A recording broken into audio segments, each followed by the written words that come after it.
Remove all 6 of your push clips that are holding the top of the bumper cover on.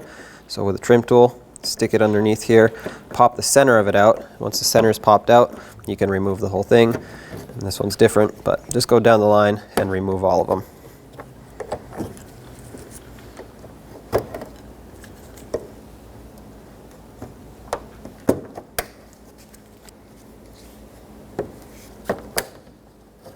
I have one missing here, but now the top of the bumper cover is free. Now on each side of your bumper cover, right where it meets the fender, you'll have a 10mm bolt. Go ahead and take that out. And then if you follow this down, you'll see a 7mm bolt right over here. Go ahead and remove this as well. All right, now you'll notice there are 3 push clips to be removed along the edge here. This is one of them. You'll need a fairly strong trim tool because they're tight in there. I'm going to use my cutters not to cut, but I'm going to use them because they grab onto these push clips better.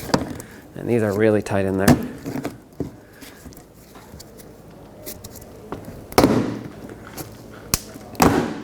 Last one is all the way down here. I'm going to use the cutter method again.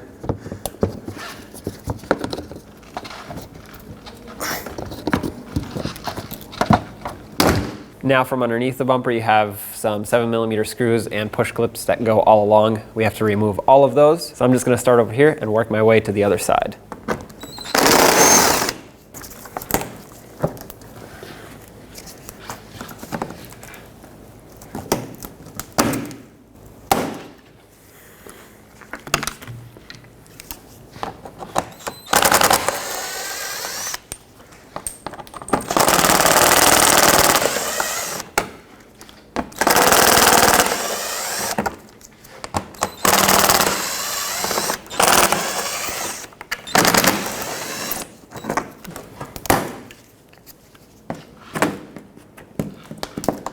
At this point, with all the hardware removed, you can pull out on both sides, just like this. Don't go too far because it'll fall. Also, I should mention, if you happen to have fog lights, you would want to disconnect them at this point. My vehicle doesn't, so I don't have to worry about it. And then pull out the other side. Hold the bumper cover and pull it straight out. Next, I want to take these pieces off, and there are 2 push clips, one at the top, one at the bottom. I'm going to attempt to get this one out. They're pretty stubborn, and sometimes they don't want to come out. There we go. Hopefully yours doesn't break like mine just did. I'll have to get a new one. That's fine. There's another one on the bottom here. This one sits sideways like this. There we go. Now you can grab this piece, flip it up, slide it out of the way. And what this does is it frees up this top radiator support slash cover. Next, there are 4 10mm bolts that I want to remove.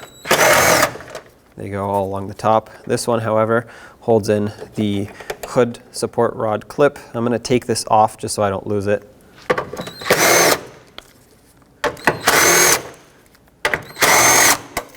And now this should come right off. Let's pull this piece up. Get it out of our way. Next, I'm going to take off the 2 radiator support brackets with a 10mm socket, remove the bolt. There's one on each side. Remove the bracket.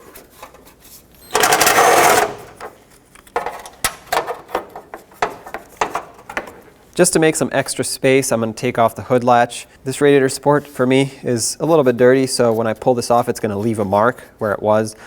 It's always a good idea to mark it if you think that it's not going to get lined up perfectly when you install it. Either way, remove the 3 10mm bolts that hold this on. And you might not necessarily have to do this, but it will make things easier. Now to drain the radiator, it's going to be easiest if you take this shield down. You don't have to, but like I said, it'll be much easier. So pull this push clip out. That'll unlock it from over here. Separate these 2. Do the same to this side over here. Now you can take the whole shield, slide it out of the way. Now let's drain the coolant. There's the drain plug right there. Use some pliers grab onto the drain plug, turn it counterclockwise to loosen it up.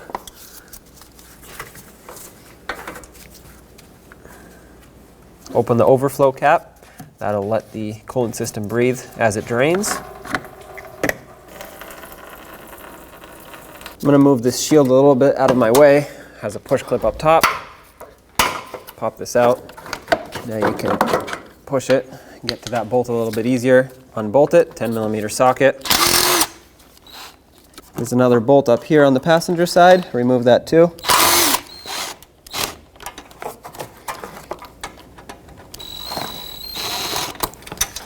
Now you can push the AC condenser down. It pops off the radiator, and just leave it here for now. Take off 2 7mm bolts up top. Okay, there's a push pin that's hidden in here, so I'm going to pull straight out, and that should pop the headlight assembly out. There we go. And then just go ahead and unplug it and set this aside. This will just make things a lot easier to reach in here. As you can see, now we have clear access to the transmission lines as well as the lower radiator hose.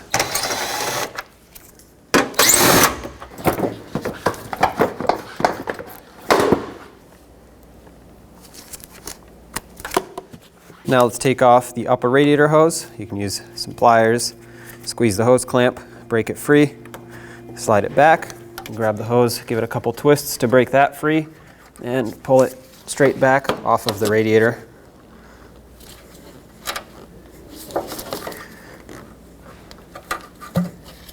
Set that aside. I got some small pliers on here. I'm going to use these to basically twist the hose around a little bit so I can get my other larger pliers on, because the way this hose clamp is positioned, it's difficult to get something on here. Now you can either continue with regular pliers, or I have these hose clamp pliers that are going to make the job a little bit easier. Squeeze the clamp, slide it off, release the pliers. Now we can pull this hose off. I'm just going to use a pry bar and gently pry the hose back like this. Sometimes that helps break it free from the radiator. Set that aside. Let's disconnect the transmission cooler lines, pop the plastic cover off, and then you'll see this clipped down here, which you can get with a pick. Hook your pick underneath it, just like that, and then pull it straight down. That should unlock it completely. Now the line should be free to come out. Sometimes it'll be stuck in here, but if you wiggle it, it should come out. If you need rust penetrant, go ahead and spray some. This one's not rusted at all, so it just came out. And there's a second one all the way at the bottom. We'll have to do the same to that one. Pop off the lower line as well. Fluid's gonna drip out, so make sure you have a collection bucket underneath there. Now let's disconnect the electrical connector on the fans. There's one on each. Pull up on the tab, pull the connector out, and it's actually attached to the fan right here. So just go ahead and pop this off so we can remove the assembly. Now you want to do the same to the other side. Now take the radiator and fan assembly, pull these straight up, make sure that the AC condenser stays. At this point, with the radiator off of the bottom support, I'm going to push these little tabs out like this and basically try to separate the fan shroud from the radiator. I'm going to get a little screwdriver here and use that to stick it down here and keep this clip away from the fan. Do the same on this side, or I guess I can use a pry bar here since I have more leverage. And once I pull this away, I should be able to, there we go, pop this out. Now we have to do the same to the passenger side. There we go. Now push the fans out of the way and slide them back down like this, and make sure that the radiator clears. Pull the radiator up. There's your radiator. Off the old radiator, take these rubber bushings off, which are on the two mounts on the bottom. There we go. And we'll reuse these for the new radiator. Slide these rubber bushings onto the new radiator. And before this actually goes in, what I want to do is remove all these red caps that are here for transportation so that no debris gets in here. Just pull these off. One over here, and then the 2 transmission lines also have a couple of these, so just remove all those. Now let's put the radiator back in. Make sure that none of the fins get damaged by getting pressed into anything that it shouldn't be pressed into. Move the fan assembly around to make room for the radiator to sit properly, and now we can line those 2 together, or line those 2 up together. So it's got a couple tabs on the bottom and then some on the top that have to all fall into place. So you'll see right underneath this fitting for the radiator hose, you have the lower part that needs to line up, and then the upper part. It's the same on the other side, and once they do line up, just press them together. Okay, that side's already in. Now they're locked together. That's perfect. Make sure the connector slides in all the way and clips over. Resecure the harness for the fan connector onto the fan here, and do the same to the other side. Okay. Get it secured. Now connect your transmission line. Start with the lower one first. Make sure it goes in all the way and it clips in and it's secured. Once it's in, go ahead and put this cap over. That'll prevent the clip from unlocking itself. Do the same to the top line. Okay, that one locked in. Put in the clip. There we go. Now let's get the radiator hose on. Slide this over. Get the hose clamp reconnected.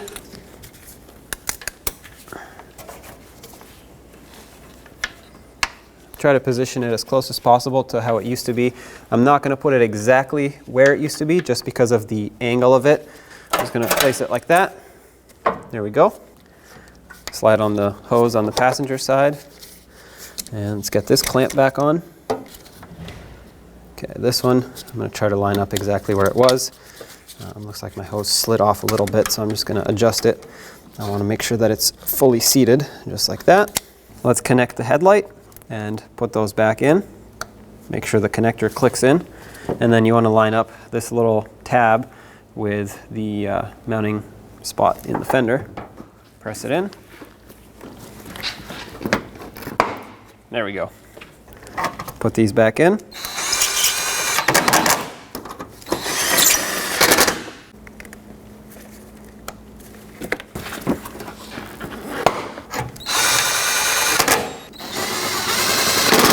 Let's put the AC condenser back onto the radiator. Has 2 hooks, one on each side. Basically just slips up in there. Make sure it's pressed in all the way. Do the same to the other side. Just like that. And now let's bolt it on the bottom. Let's put on the 2 mounting bolts. Snug them up. It's time to get the hood latch back in. I'm going to start in all 3 of the bolts, but then I want to line it up so that it's almost exactly where it was before. The importance of this is, well, the hood needs to latch in properly, and if it's not lined up all the way, it might not. So that's an issue. So I'm going to get these close.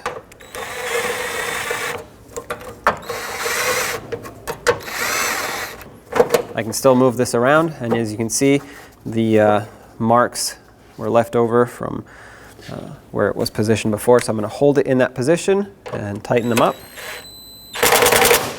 Okay, once one is tight, it'll stay. Let's put the radiator support back on the top here. Put in the rubber piece and then line this up. Start in the bolt. Do the same to the other side.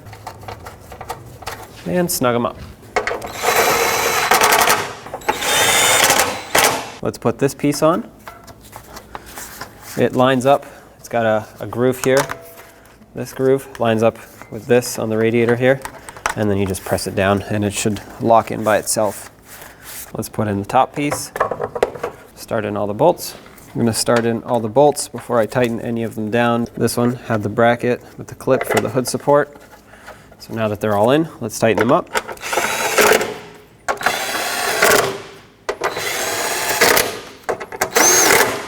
Let's put this push clip back for the little shield on the side here. Now make sure your radiator petcock is fully closed. It should be, but it can't hurt to double check it. Let's get this bottom shield in. It has 2 holes on the subframe that these little pins line up with. Slide it up and in, just like that. And then had a push clip over here. The push clip for me actually just stayed, so I'm just going to reconnect it. Reconnect this. And there's a push clip over here. Lock it. Do the same to the other side. There we go. Let's get this shield back in.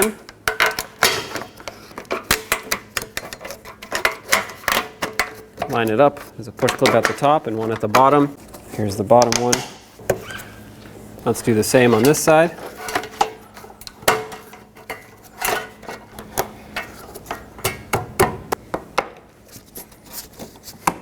Let's get the bumper on. Okay, line it up, press it on, pull the bumper in and press it into the slot underneath the fender here. Let's put some push clips in up top. Make sure you lock them in.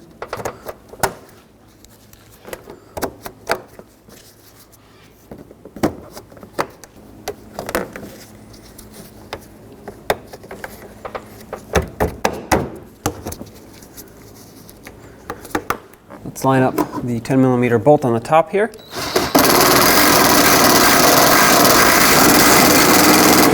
Seven millimeter screw on the side here. And 3 push clips.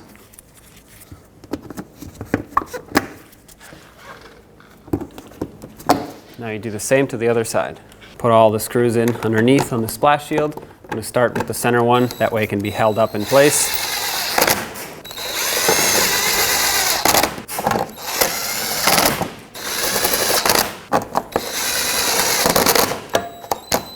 One more screw all the way at the end here. And 2 push clips on each side.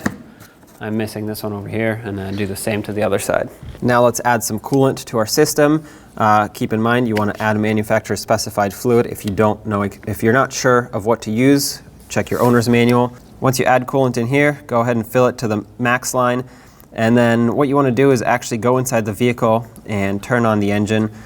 Turn the heater on and let it run until it fully warms up. That way the coolant can circulate. Keep checking the level as you let the vehicle run. It most likely will go down, so top it off as needed. And then once the vehicle has fully warmed up, the cooling fans have come on, shut it off, let it sit and cool down, and then top it off again if needed. Then at the end, you can go ahead and put your overflow cap on, make sure it is nice and tight, and then you can take it for a road test.